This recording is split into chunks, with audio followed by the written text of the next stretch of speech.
Welcome to Happy Horror Time. My name is Tim Murdoch. And my name is Matt Emmert, and we're here with the man who so chillingly portrayed the serial killer that terrorizes Sigourney Weaver in the 1995 thriller Copycat. He's also been in a ton of films like Stealing Home with Jodie Foster, Dream a Little Dream with the Coreys, Stella with Bette Midler, and many more.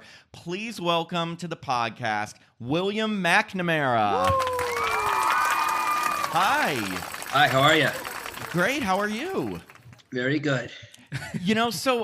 Before we even get into like some of these films that you've been in, we read that you're originally from Dallas, correct? Yes, Dallas, Texas. Did you grow up there? And as a kid, did you always know you wanted to get into acting? I did not grow up in Dallas. My dad was a professional race car driver. When you're young, getting into that industry, you start out just like models. You start out in Europe and you do all the European races and all the circuits in Europe because every country, Portugal, Spain, France, Germany, all thousands of races. It's like, when models go to Europe to get their tear sheets, they come back to America to make the big bucks. Same thing is true. So our base station was London. And from there, my mom and dad would travel a bunch and do all the circuit races in Europe. So I grew up as a little kid in London, and then most of my life, though, I would say I'm a New Yorker. I grew up on East 72nd in Manhattan, and went to school in New York City, and then later boarding school, and went to Columbia. So I kind of consider myself, even though I was born in Texas, I'm a Texan, but I kind of consider myself a New Yorker. We had also read that your father was a race car driver. What was it like growing up with a dad in that type of occupation? I mean, were you going to events a lot, or? Well, I was so young that I remember nothing about it, to be honest. And most of the time I lived with a nanny when they were away. I lived in London. They had a large flat, and one floor was dedicated to me and my nanny and her husband, who took care of me. So I don't remember much of it. And then my mom divorced him because she didn't like that lifestyle. You basically live it's not glamorous at all. You have a truck that pulls a trailer, and you live in the trailer, and then you have another truck that carries all the cars, the Cobras or the GT40s. And you just go from race to race to race in Europe. So it's a horrible lifestyle for a woman, I would imagine. Wow, I can't even imagine. And a kid, I'm sure that would be crazy. I'm sure kids would say, "Oh, I would love to have a dad who's a race car driver," but it's another thing. Living the life. Yeah, exactly. Another random fact, and we love finding random facts about people that we interview. And I read on the Always Trustworthy IMDb, aka It's Not Always Trustworthy, that you were asked to be a Calvin Klein underwear model at some point in your career. Is that true? But you turned it down? I was, and you know who took the job? Who? Mark Wahlberg? Yes. Oh my gosh. Why did you turn it down? Well, there's two stories. There's the true story, and there's the story that I like to tell instead of the true story.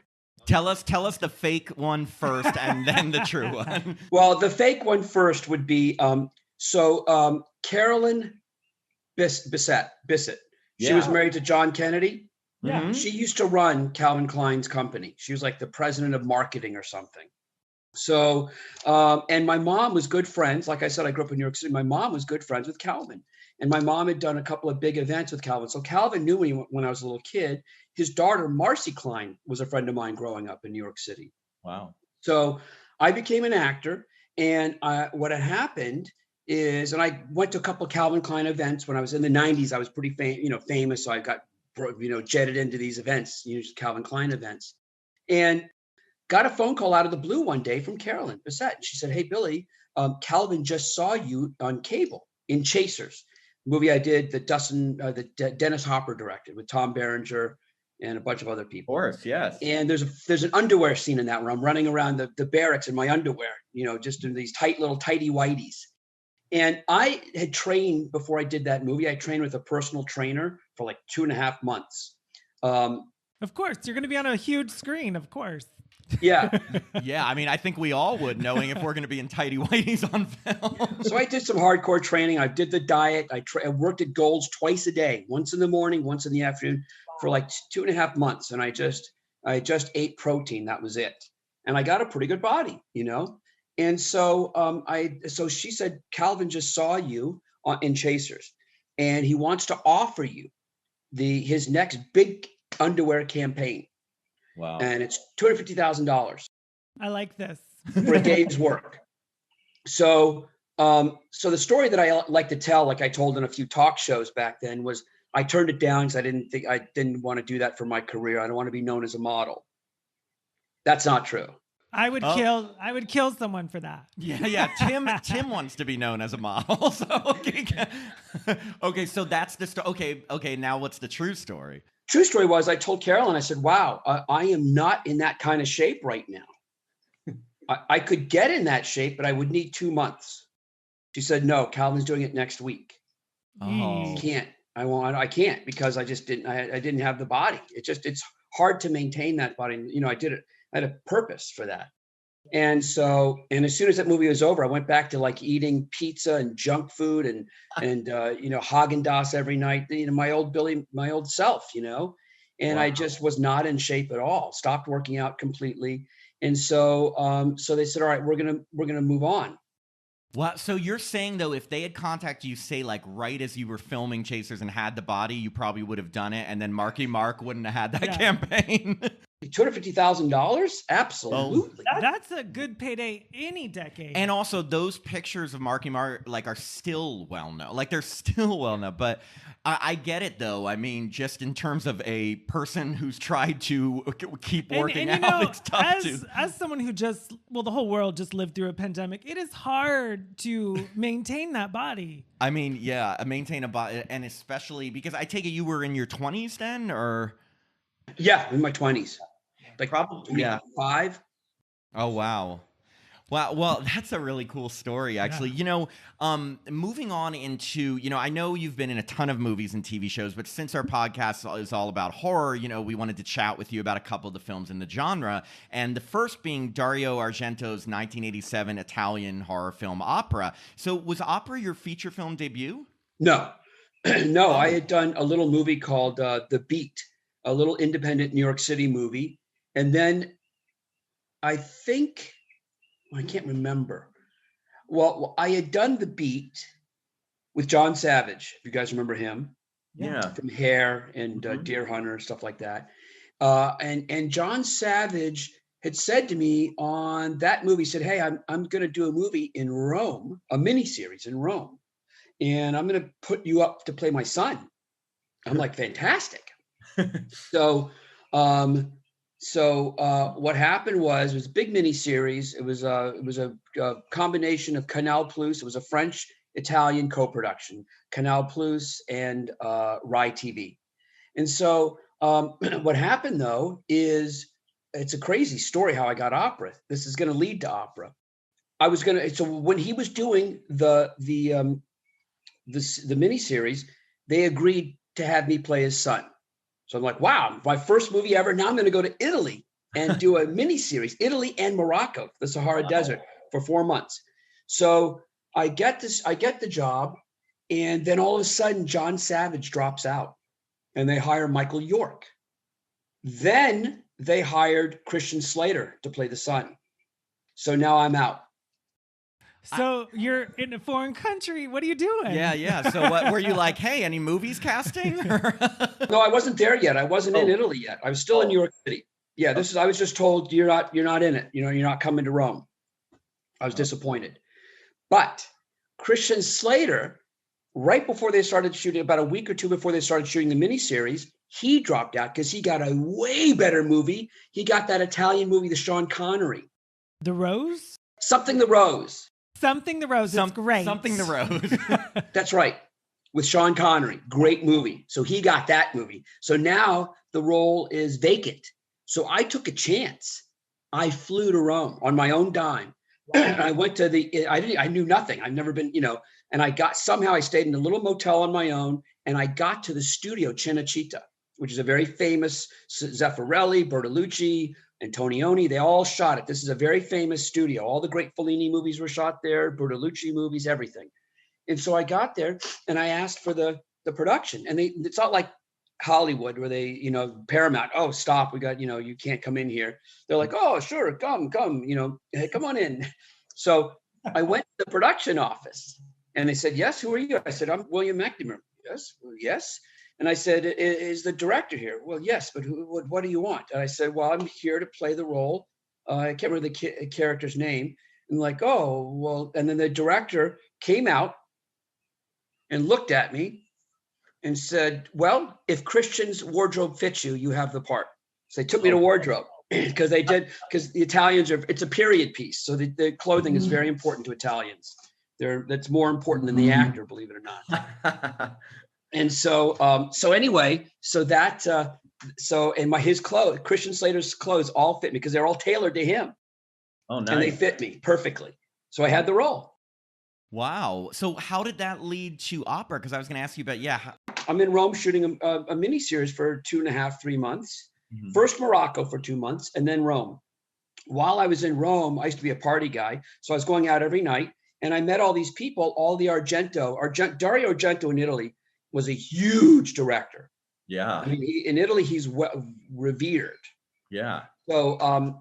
So anyway, we were at a club called, I think it was called Hemingway's. And it was a very, after hours bar, very, very chic, very cool in Rome. I've been there. Just kidding. But everybody's there. Anybody that's shooting a movie in Rome, where there was a lot. Christophe Lambert was there, Diane Lane. I mean, the cast of characters in these places. And I'd been doing this movie with Michael York, Ben Kingsley, Andy McDowell. So I was in that group. Wow. Miguel Bosé, who was a huge star in Europe, not really in America, but a huge star in Europe. And so I was in a pretty cool crowd. And so I ran across the Argento crowd. And they said, oh, you're an actor from America. We're looking for Dario Argento. He wants, maybe you want to meet him. I know. I was like, I don't know who he is. Dario Argento, you don't know. Oh my God. It was unbelievable to them. They're like, you haven't seen Suspiria? Right.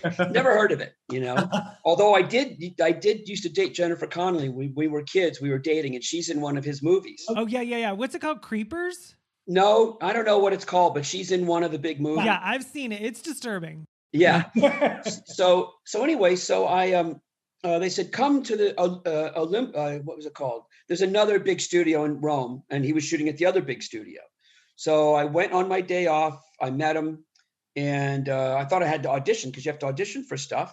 And they didn't even have a script. He doesn't even use a script, by the way. Yeah. And then I went to meet him on stage. He's on stage with the sets, working on the sets. Come meet him. I said, okay. And he grabs my shoulders and he starts turning me in the light. I didn't know what he was doing. Just kept turning me just in the light to see how I looked in the light. Oh, wow. And he goes, yes. And they all go, you got the part. I'm like, what about the audition? No, you look good in light. You have the part. Wow, I love that. But I mean, that must be very humbling and flattering. They're like, hey, you look great, so you got it. Exactly. Wow, that is a crazy thing. And you didn't even know which part or what at that time. Honestly. And the worst thing about it was, here's more to the story. The story never ends. So while I was back in New York City for a brief moment from Italy, I went back to do a couple of screen tests for big movies. One of them was Bright Lights, Big City, Michael J. Fox. Yeah. It came down to me, and I believe it was Charlie Schlatter. Oh, I remember him. Yes. And I didn't get the part. He did. When there was a female directing it, I can't remember what her name was, but she chose the other actor. Mm-hmm. Okay. I go back to Italy. And I go back to the partying and having a good time. And I agree to do opera after Secret of the Sahara, the miniseries, was over. About the first day or two that I started filming, my manager from New York called me and she said, Billy, they fired the first director. It was a woman. I can't remember what her name was. And they hired Jim Bridges, or I think that's his name, James Bridges or something, a big movie director. And Bridges watched the screen test of me and Charlie Schlatter. And he said, I don't know why she hired Charlie. Charlie's a great guy, by the way. Mm-hmm. But I want Billy McNamara. Oh, wow. So did you turn it down to do opera or what? Well, I was already on location for opera. Right. You already got your lighting test. Yeah. You already impressed the director. Yeah. I already looked good in the light. What am I going to do, right? Oh, So no, I tried to sneak away and get on a flight and come back. They caught me and held me against my will, basically, in a little town called Parma, which is where Parmesan cheese is from. Oh my A little God. town called Parma, where there's a famous opera, because the movie is called opera, and it takes place in this famous opera that's like Yeah, 600 yeah. years old. So anyway, I did not get. I don't know who played the role of. It was the younger brother role of Michael J. Fox, and that would have been. It's just crazy how, hearing these stories, like how quickly things change when just like, if a director changes or when an actor gets another part, and it's just, there's so much that happens behind the scenes. That's why we love hearing these things that you would never know about, because you just see as a viewer the finished product, That's right. So when we saw the movie Opera, like it sounds dubbed. Is it your voice or what? Exactly. What's happening? That's why they there? don't care if you can act or not. Well, but we were wondering, But it is that matches. your voice? That's not. Or Well, I was so green and so new to the whole industry. I didn't know anything about anything. This is like the third thing I'd ever done, right? And I should have known better, but I didn't care or know. But two interesting things about that. They didn't even have a sound guy on the set. No sound guy with the boom mic. No I microphone. mean, it's very well done. I mean, like it matches, but I mean, well, it didn't sound like you. That right. was It just, I mean, it didn't sound like you, but it matched your. it matched lips. your what you were doing. Yeah. though. Right. Well, that was yeah. So yes, I didn't. They dubbed my voice, and I should have known better, but I had no idea. Is that a Dario Argento thing? Because I've heard that he does that. And also, I just have to ask, as horror lovers, obviously, Dario Argento, yes, he's known in Italy, but all over for horror, for such, like Tenebrae, Suspiria, Deep Red. What was he like as a director working like while filming? And your scene, by the way, is so bloody. Really is. He's a pretty cool guy. He came back a couple of years ago, and they had a big event for him in Hollywood, a big thing, and they invited me to come to it to be at one of them at opera. I think I introduced her. I can't remember. And he's still the same guy, just crazy. I remember the other actor in it. By the way, the other actor, Ian Charleston, is one of the great British actors. Mm-hmm. If you look him up, you'll see he's done, and his big claim to fame was Chariots of Fire. If you guys ever heard of that movie. Of course. Yeah. Ian was the Scottish priest that wouldn't run on Sunday. In that movie, that was the Yeah. Oh no, of course. he was the preacher. And so he's a phenomenal, well-respected actor in England. A lot of stage, a lot of theater, a lot of film, television. And so he and I became very good friends. He was an amazing person. He died, unfortunately, of AIDS while he was doing some big Shakespeare play at the biggest theater in London. So he was an amazing guy. And by the way, do you know who else was supposed to be in that movie? Who? And she was there in the hotel on set. Vanessa Redgrave. Wow. I think we read that. I think that, I think we may have read that, but that's amazing. Like, and her part, who was she supposed to play? The point of view. She was the diva. And what happened is that she had been there for the week that she was hired to be there, but they didn't start filming with her yet.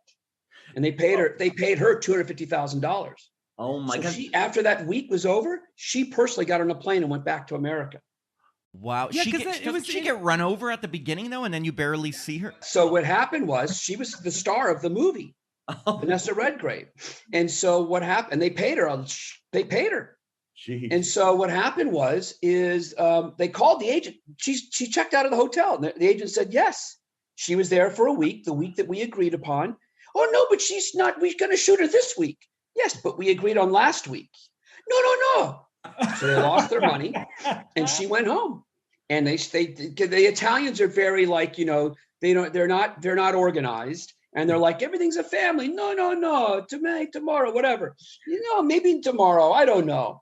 And I think agents are like strict, like, okay, hard in and then get out. That changed the entire movie. It really did. But it was cool the way they did it. Well, speaking of your part, so your character, Stefano, he's one of the first people murdered by the masked killer, but it's probably the most brutal scene in the movie because you first get stabbed through the neck and into the mouth. And they show it. And then like on the hands and the body. And what was it like filming that scene, that brutal death scene?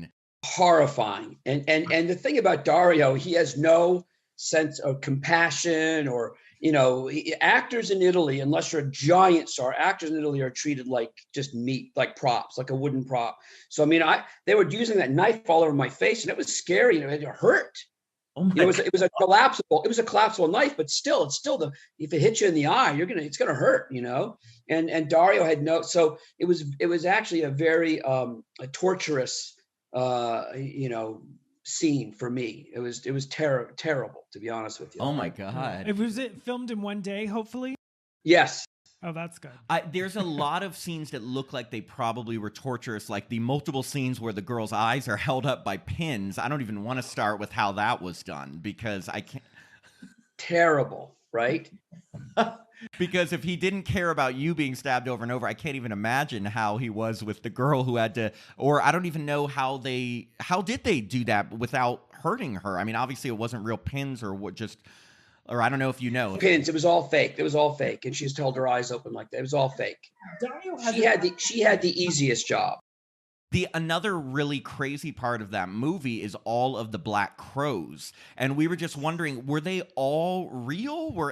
Because that must have been so complicated to work with. There were a bunch of fake ones, but there was a ton of real ones on the set too. It was pretty spooky. Jeez. And then another thing, especially, there was so much to read about this movie, which made it really interesting for us. And again, this is another IMDb thing, so who knows if it's true. But apparently, they said that there were so many mishaps on set that Dario Argento thought there was like a Macbeth curse on the production, that an actor died while making the movie. Do you know anything about this? There's something on IMDb, like the death of one of the actors. Who knows? Maybe it was like an extra. But apparently, it said that Dario Argento thought there was like a Macbeth curse on the production because you guys were doing Macbeth. Did you know anything about that?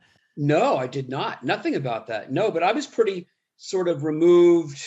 I mean, I didn't really, I made friends, I wasn't too much. After I'd lost the Bright Lights, Big City thing because of opera, I was a little bit of a rebellious sort of, I didn't engage with them at all. But your scene, it's so memorable and pivotal to that movie. So, I mean, congrats on that. Like, it's a really terrifying / brutal scene. I mean, just the close up of the knife inside your mouth coming through. That was a fake. That was like they made a head of me and everything. They made like I remember doing the plaster thing they did a plaster thing in my mouth, a plaster thing in my face, my body, everything. So that was that knife thing didn't even come close to the real. Oh, that's good. That's good. Were you claustrophobic when they put this stuff over your face? Yes. It's terrible. Absolutely. Jeez. I couldn't do it either. So sounds like you had a great time on that.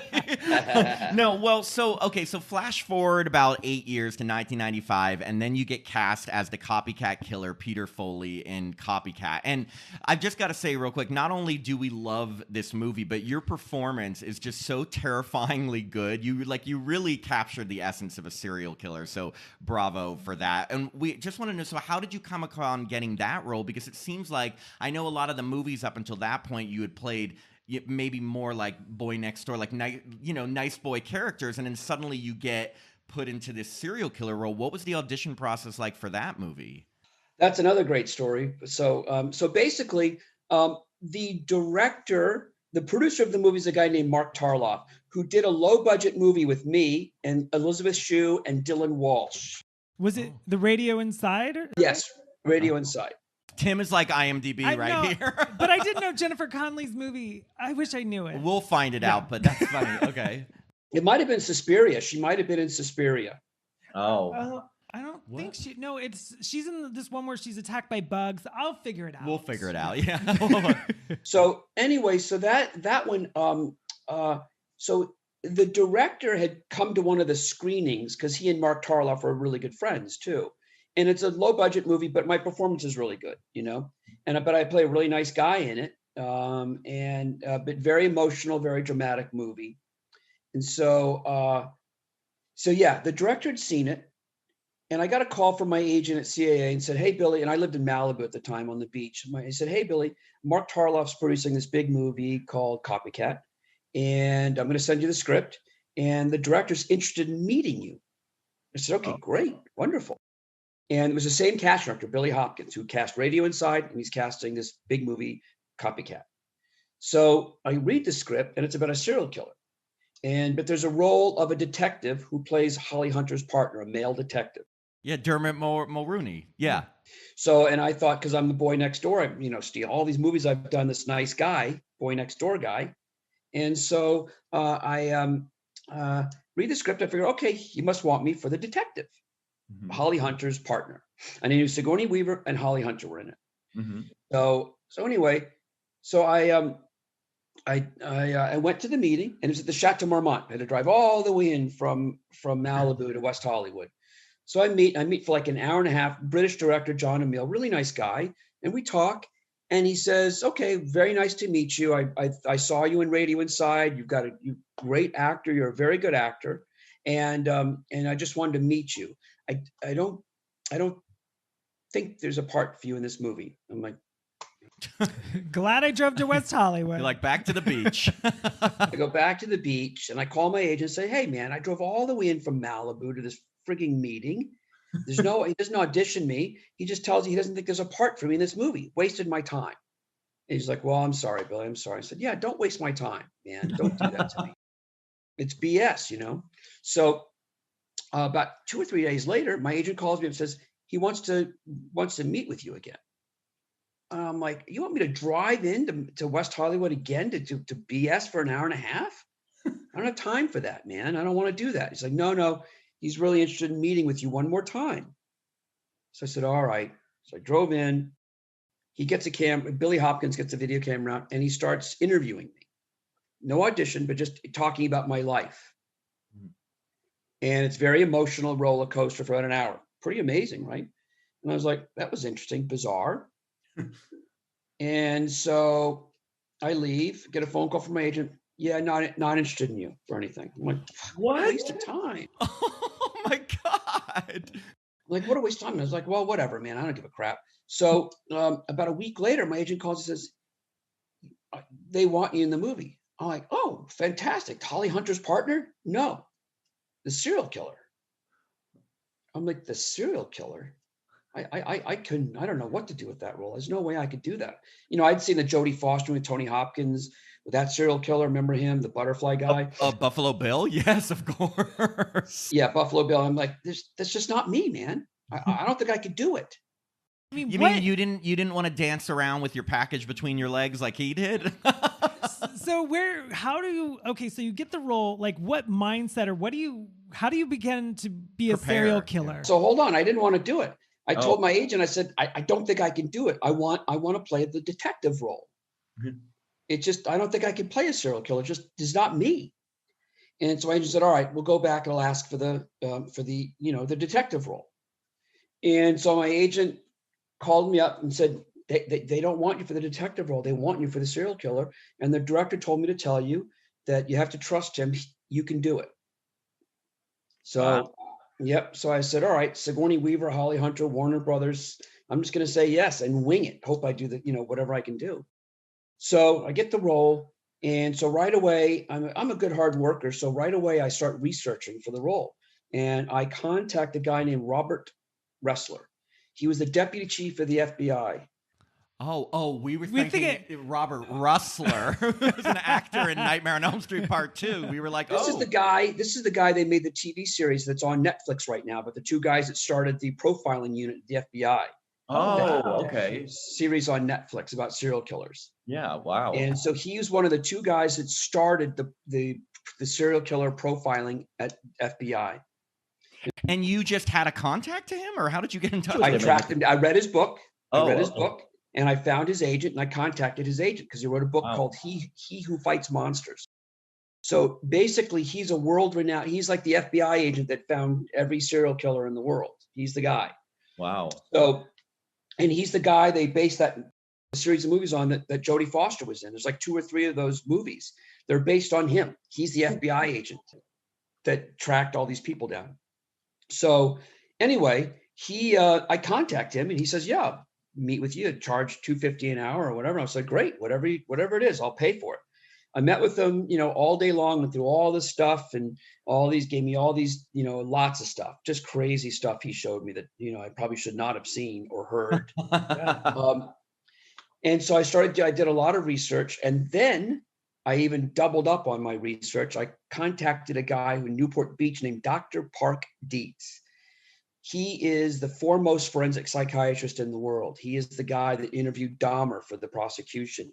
He's the guy that he's profiled Bundy. He's the guy that said, Ted Bundy, he's the guy that said, this is what he is. He's a 34-year-old white male, well-educated, driving a VW Bug, all those things that Park Dietz told the FBI. So the FBI started running parking tickets in the area of one of the murders, and they found a Volkswagen Bug.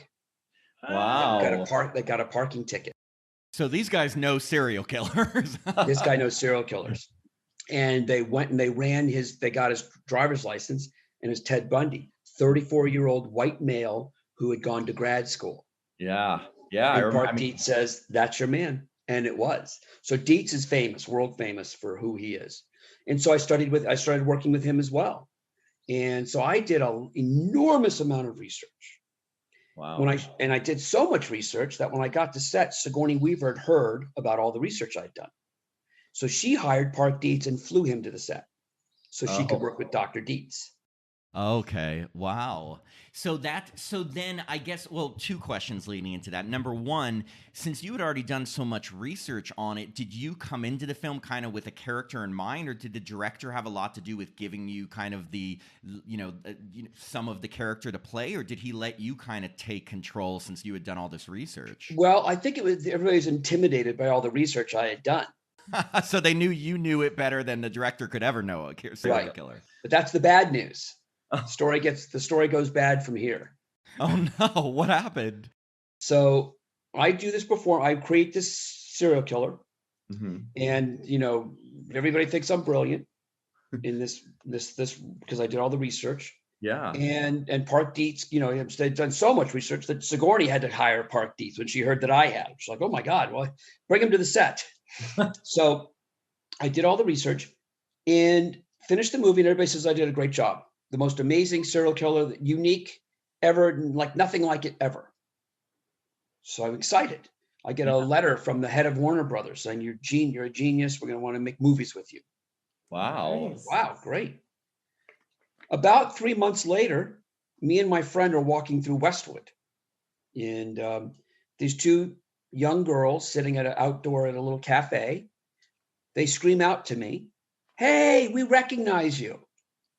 And I'm like, with my friend, said, oh, they recognize me. Let's walk over there and talk to these two pretty girls. And so we walk over and like, hey, we just saw you in a movie. And I'm like, oh, wow, Stealing Home. I thought it was Stealing Home maybe or something. And they go, no, Copycat.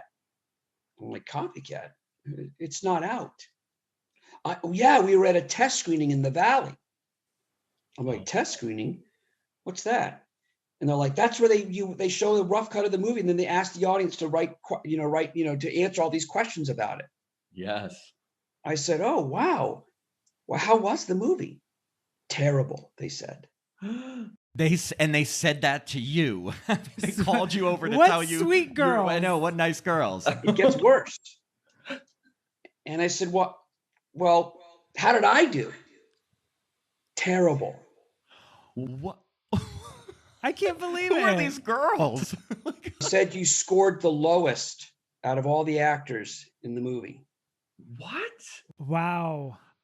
I'm shocked. Okay, Me so too. what happened? Did the director do reshoots, or what happened after that? I'm going to tell you. So my friend says, hey, just ignore them. They're just obnoxious girls. They're just jealous. Let's go. So we walked on. He said, they're full of BS. Yeah. They were just being mean, two mean, pretty girls that go to UCLA, the stuck-up types. So the next day, I get a phone call from my agent. And he says, I have good news and bad news. The good news is they're not going to fire you. Who's not going to fire me? And he says, but the bad news is you have to reshoot all of your character in Copycat. Oh my God. A 21-day reshoot. Oh my Wow. God. Did they give you a reason just because of the test screening results? Yeah. The test screening, it wasn't just me, but Sigourney Weaver scored badly and the movie didn't work. So they hired Frank Darabont to rewrite it. Do you guys know who Frank Darabont is? Yes. Yeah. Of course. Yeah. Yeah. So Shawshank Redemption. Yeah. Yeah. And he used to be a horror writer. Frank Darabont got started in the horror world. He wrote all the big horror movies. Wow. That's why Walking Dead is Frank Darabont. That's his style. Yeah. Shawshank Redemption was a departure for him. So anyway, so they rewrote the script, and the script did need rewriting. It wasn't all my fault. The script was terrible. And so, of course, I was panicked, though, because I was like, oh, my God, it sounded like it was all my fault. And the girls told me I scored badly. So now whatever they said was probably true. They weren't BSing. They were telling the truth, these two girls. Yeah. So it's just a weird coincidence. So at the time, I was very good friends. He's passed away now, with an actor named Roddy McDowall. Might remember him from Planet of the Apes. Yes, exactly. Anyway, he had, I called him right away. I said, Roddy, I told him the bad news.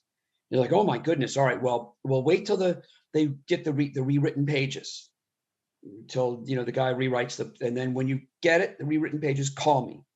I'm going to have my friend Tony coach you on it. I said, oh, okay, great.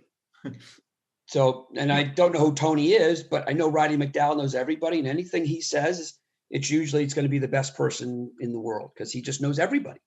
Yeah. Going to be the best acting teacher in LA, that I'm sure of. So I get the pages. About 2 weeks later, we get the pages, and I call Roddy, say, I got the pages. He goes, great. I'm going to have dinner. I'm going to have a dinner tomorrow night. I'm going to have Tony come over and help you. Bring the pages. I said, okay. So I have no idea who Tony is. I go to the house. Tony's not there yet. He goes, okay, wait outside. Wait on the porch. Have a drink. I'm making dinner. I said, okay, great. So all of a sudden he comes out and says, Tony's here. He's going to, so you got your pages? I'm like, yeah, I got my pages. And so I'm waiting for this famous acting coach, whoever he is. He's going to be great, because I know Roddy. And this guy, Tony, walks out onto the porch, and it's Tony Hopkins. Wow. Anthony Hopkins, as in Sir Anthony Hopkins. Wow. Correct. Correct. Oh So I'm my going to God. be coached by Tony Hopkins. Wow. And at the time, were you like geeking out? Like, were you a fan? I mean, I can't even imagine. I was in shock. First of all, I was like, when Anthony Hopkins walked into the room, onto the porch, I was like, wait, I was like in another world, like it was like in a cartoon or something. It wasn't computing. I'm like, Tony, this is what? Who? Anthony Hopkins? I wasn't able to process it. It took me a moment to realize that Anthony Hopkins is going to be helping me on my role. Oh my God! Did he gave you some Hannibal Lecter tips? And the first thing he told me, he said, how'd you prepare? I told him. He said, throw out all your research. It's BS. What we're going to do is you're going to memorize your lines backwards and forwards. That's the number one piece of advice I'm going to give you. Memorize your lines like you could do them in your sleep, backwards. And every line, not just yours, but Sigourney's lines. Memorize every line like your life depends on it, because it does. And then he coached me on a lot of other stuff. Is basically, but it was amazing. It was amazing. That's incredible. So then the finished product, which we saw, how is that how you played the character different from how you played it, or is it a big departure from how you played it in? The main piece of criticism that I found out that happened at the screenings was that my character was too cerebral, and they wanted more of a Hollywood serial killer. So It's like, if you play the person realistically, which is what most actors strive to do, and if most serial killers are not extroverts, they're introverts, and they're very quiet, and they don't do all that. Like that guy in Silence of the Lambs, that's not a real serial killer. That's a Hollywood version, but it's great. Buffalo Bill is great. That's what we want to see. We want to see Buffalo Bill. We don't want to see the real Jeffrey Dahmer. He's boring. Oh, wow. Okay. That makes sense to me. No, I guess, yeah, they want the Hollywood version of it. So, you touched on, obviously, Sigourney Weaver. We're huge fans of hers with her contribution to, like, the Alien franchise. What was she like to work with? Because I know the majority of your scenes are with her. And, yeah, what was she like on set and to work with in your scenes? She's, I knew her years before from Williamstown, which is theater festival in Williamstown, Massachusetts. And she's always been a consummate pro. She's a little bit cold, not really a warm person, but very professional and very accessible. And no attitude whatsoever. She's a wonderful actor, as we all know. Yeah. And but I wouldn't call her warm. You know, Holly and her were total opposites. Holly Hunter's a very warm. If I run into Holly Hunter sometimes on the street, Billy, and she gives a big hug. You know, 20 years later, big hug and a kiss. Sigourney's always like, and I go, Copycat. Oh yes, hi Billy, how are you? Oh, Sigourney. How about other co-stars like Harry Connick Jr. and Dermot Mulroney? What were they like? Dermot Mulroney's a great guy. I didn't have any scenes with Harry Connick Jr. But I met him. We hung out a few times, and he's very, he's very outgoing. He's very, that's kind of that Southern type thing. I think he's from like Louisiana or something. Or his dad is from Louisiana, New Orleans, and he's just got a great personality. Obviously, you've played the boy next door, and like you've played a serial killer. Which one do you prefer? Well, the funny thing is, after, when I did the boy next door stuff, Stealing Home started the boy next door things. I did that for like 10 years. Mm-hmm. And a lot of times when my agent would pitch me for other projects and the projects were like a little edgier, the casting director always said, no, I'm sorry. Billy McNamara is he's the boy next door. He's too soft. He's not right for this role. So that happened for many years until I got Copycat. Mm-hmm. And I played an edgy, dark character.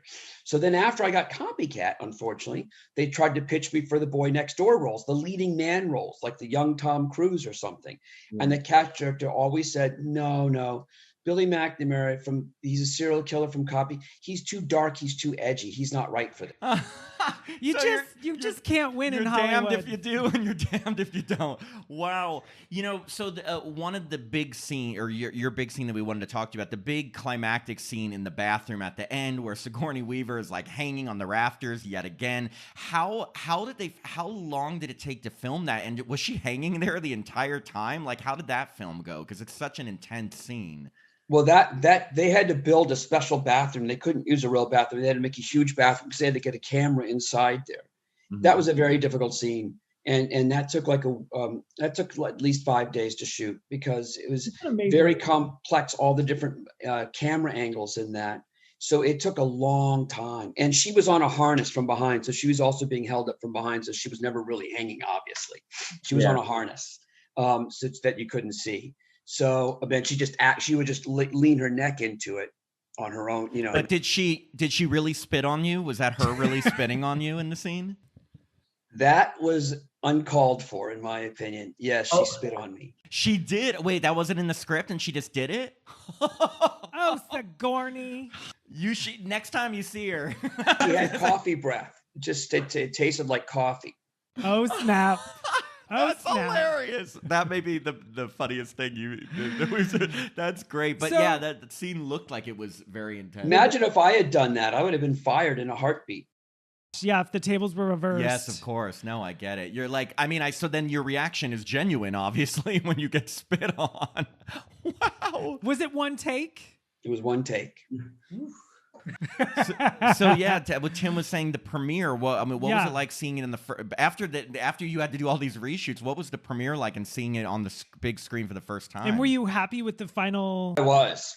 Yeah, I was amazed. I was like, it was amazing. It was a big premiere at Warner Brothers, and I remember Gwyneth Paltrow was there with Brad Pitt, and it was amazing. Yeah, I was very impressed with the whole movie. Yeah, I thought it was amazing. Yep. No, and it turned out amazing. Do you still, because I think you kind of answered this for Holly Hunter and Sigourney Weaver, but do you still keep in touch with any of the other cast or crew members or anybody? No. Just when you see them out, I guess it's the kind of thing? Yeah. Oh, wow. It's the only movie that I've actually, after seeing the movie, I had to sleep with the lights on that night. My parents were out of town, and I went to go see it with friends. I was like... And this is a horror movie, guy. We're horror movie people. Because your character was like someone I could know. So, and I also thought one thing I thought was pretty brilliant about just how they put your character in the opening scene, but you barely see him, at the lecture, and that you're at the police station. You say hi. It's like you only notice those things when you've seen it a few times. It's such a great role. But anyway, we'll stop gushing about that. Yes. I did want to. We noticed that. So over the last decade or so, I was looking at your IMDb that you've actually been in a lot of different sorts of horror movies. I saw Day of the Mummy, The Wicked Within, Dr. Jekyll, Mr. Hyde, Nun, Rotten Tail. Which of all these horror movies were your favorites to work on? Just to touch upon a few of those. I would say my favorite, and it didn't turn out as well as I thought it was going to turn out, but my character is great. I highly recommend you see the movie just for my character. Of course. Is Rotten Tail. Oh. I really loved it. The director's a good friend of mine. He's put me in like 5 movies, most of them Lifetime movies, but we did Rotten Tail, which is a departure from Lifetime. And Corin Nemec plays Rotten Tail himself, and I play his nemesis in it. It was a great role for me. I just think that the movie, was too long, and that's a director editor decision that's I've got no input on. And unfortunately, and a lot of my best scenes, they cut them out of the movie, but they play at the end during the credits because that's how good they are. They had to cut it out, because like my character was too overpowering. But I do recommend, if you get a chance, it is one of my best performances ever. And make sure you watch all the way through the credit rolls because that's where my funny scenes are. No, that's good to hear. That looked interesting. I saw that, and that was just a couple years ago, right? It was a couple years ago. It was based on a real comic, a cult comic called Rotten Tail. And I can't remember the name of the comic company. They do all these sort of cult comics that are weird. Rotten Tail's a giant rabbit who's a vicious killer. Yeah, and Corin Nemec is in this giant rabbit costume. It's the costume is amazing. The costume costs more than the whole movie. Costume was like is the star of the movie. And as the nemesis, are you a human being or are you another type of character? Yeah, okay. I'm a human being. And Corin started out as a human being, but he gets bitten by a rabid rabbit. A rabid rabbit. Say that 5 times fast. I can't do it. I can't do it. Well, and then also, tell us about the project. I know we talked about the Trouble with Billy. That's the project that kind of you're spearheading. How did that come about? What's the status on it? And how true to your life is that project? Well, it's not true at all, but it does say in the beginning, based on a true story, unfortunately. Yeah. I don't know if I sent you guys the trailer. But yes, we checked it out. I did. Yeah. Uh-huh. Oh, okay, great. So, so that the movie is the post-production. I'd hired a guy for actually a lot of money. I'm not going to say how much, but way more than I could afford to do the post-production.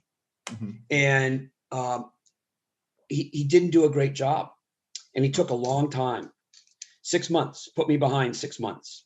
Oh, wow. So I have a new guy now who's doing it as a favor for free, but he's taking a very long time, but we're 99.9% done. The color and the sound and some music we're changing, which is a terrible idea, but but anyway, but I'm going to do it anyways. It's another roadblock, another big bump in the road, changing the music because the movie's been mixed with the music.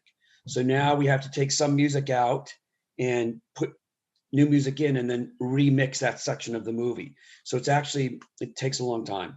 The movie's great. For people who are listeners who aren't familiar with it, how would you describe it? Is it like a fictional look at a person or an actor, or how would you describe it? I'll let you describe it. So it's it's a dark comedy, and it's a fictional look at an actor's life. For example, of course, I've never been abducted by aliens. Yes, that was the question I had. So I've been involved with the UFO community a lot, and I'd love to be abducted. I would love to see what it's like, and I've tried. Just didn't work out. They didn't come when they were supposed to. I was told, "Be here, Billy," and they're going to come tonight. And I'm like, "Okay." Me and the dog went there. They never showed up. So I was like, "Okay." Those aliens. So I am interested in that community, that it's a fringe community. It's not really fringe anymore. Now look at it, 10 years, I got involved in the UFO community actually 15, 16 years ago. If you talk about it, people think you're crazy. You're done in Hollywood. Now everything is about UFOs, and the Pentagon talks about it. Yeah, it's not so crazy anymore. It's real. I mean, there's a lot. Yeah, it is. So I am interested in the UFO community, but I've not been abducted. I've never lived in my car, but I thought make it really dramatic, live in the car, with the dog. Yeah. And so it's fiction. It's fiction, but I mean, it's a nice piece of fiction. And it's a comedy. What can I say? It's a comedy, and it's extreme. It's the poor man's version of Curb Your Enthusiasm. My primary goal is for it to be a TV series. I just cut it as a movie, I took the 6 episodes and made it a movie so I can make some money back, hopefully quickly, and pay for me to cut the series together, which is going to cost a lot of money. Okay. Well, cool. Well, we're looking forward to we it. just have 2 more questions and then we'll let you enjoy your Sunday. So my question is since Copycat is so scary, like, would you ever do a horror convention? Yeah, I would do a horror convention. Yeah. Have you ever been to one? Or because No, I don't think I've ever been in a well enough known horror movie to do a horror convention. That's the problem. I don't know. Every person I know loves Copycat. And also, I feel like a lot of people are discovering a lot of these other more recent movies. Like, who know, there may be huge fans of Rotten Tail, like especially a character that's so specific like that. Well, we are people who've attended horror conventions, and I think people would love to have you at them just to see the person that the serial killer from Copycat and just in some of the other movies you've done. That's really cool. So our final question for you, and we asked this to everyone we interview. It's sort of putting you on the spot, but we love doing this. We wanted to ask, what is one thing that you can tell us about your experience working on Copycat that you've never told any other interviewer, any publication, any podcast, any interview? It can be a tiny little behind the scenes thing, maybe an Easter egg, maybe it's that spitting story that you already told us about Sigourney Weaver, but something you've never told anyone about your experience working on Copycat. Well, how much time do we have? Go ahead. If we love exclusive details about things, so please tell. Well, the first day on set of the reshoots, I noticed on the set, which is very out of place on a movie, were like 10 guys wearing really expensive suits. They looked like FBI agents, actually. Mm-hmm. I thought maybe they were FBI agents. So very bizarre, because you go to the movie set, it's all crew guys. They're all like T-shirts and blue jeans. Maybe the directors dress semi-nicely, and then the actors are all in their wardrobe. So to see 10 guys all standing together with black suits and white shirts and ties, short hair, no facial hair whatsoever, they look like FBI agents. Mm-hmm. It was just very odd. And they had an odd vibe about them. They weren't talking to anybody. They just looked very out of place, like they didn't belong there. So I went up to the director and I said, John, just curious, who are those guys over there? He said, oh, well, I wasn't going to tell you, but since you asked me, I'm not going to lie to you. I said, okay. He said, that's Terry Semel and all the head guys at Warner Brothers. Terry Semel's the chief executive officer of Time Warner. Oh, wow. So he's never been on a movie set in his life. So I'm like, oh, okay. Well, I was shocked. I've seen him on the cover of Time magazine, but I don't know what's he doing on a movie set. And he said, so they're here today for you. What? To watch you, like study you? Yes. Wow. And if I don't do well today, they have somebody else in mind for tomorrow. Oh my God, Jesus! Man. Talk about pressure. I mean, I'm never gonna audition, and I never want to be in Hollywood at all. Wait, wow. So, well, apparently you did well, and they let you. Yeah. in. The director said to me, "Now listen, Billy. I'm going to be honest with you. They wanted to hire somebody more, not as good looking as you, more like a character that would be seen as a serial killer. More like the Buffalo Bill guy, the creepy. Yeah. Correct. But I have faith in you. And if you listen to me today and do everything I tell you to do, we're going to get through today together. I trust in you. I believe you could do this. You're here today because of me.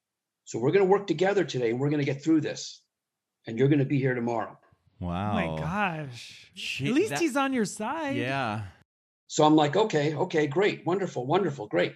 And so he walks away and I'm standing next to the camera and the camera crew's working on the camera and I smell a really bad smell, body odor. It was Sigourney's breath. Oh, nice.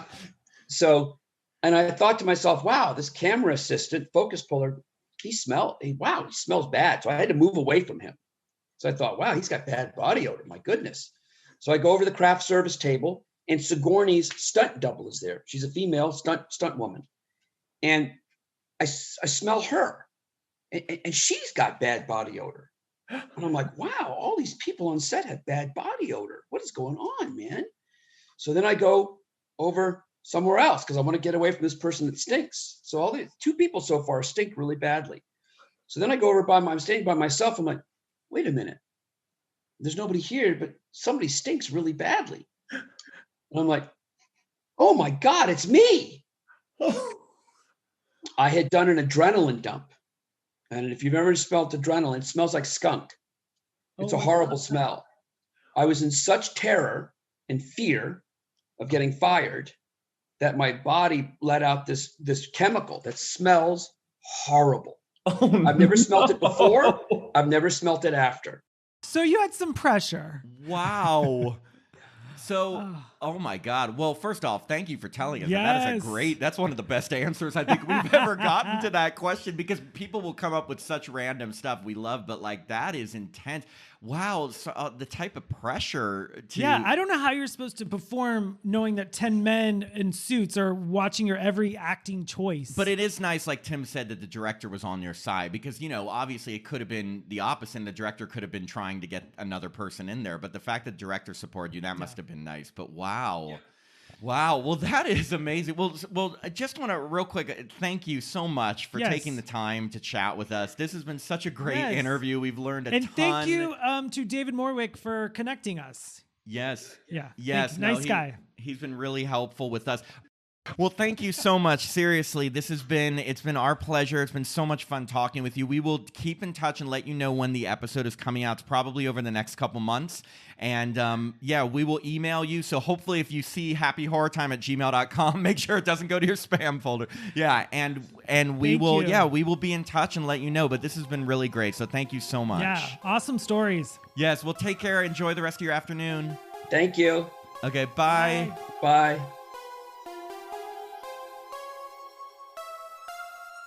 We hope you enjoyed this episode of Happy Horror Time. This podcast is hosted by Matt Emmer and myself, Tim Murdoch. It's co-produced by Jacob Randall, who also hosts a great true crime podcast, Crime of Your Life. Please check out our website, happyhorrortime.com, where you can stream all of our episodes and see all our pretty little episode images. You can also follow our social media pages on Facebook, Instagram, and Twitter at Happy Horror Time. We love hearing from our listeners, so if you want to contact us about one of our recent episodes, send us an email at happyhorrortime@gmail.com. If you'd like to support this podcast, please sign up to be a patron at patreon.com/happyhorrortime. Patrons get access to our growing library of bonus episodes where we discuss older horror films, look back at popular franchises, and all kinds of other fun horror stuff. I'm Tim Murdoch. And I'm Matt Emmert, and we hope you have a happy horror time.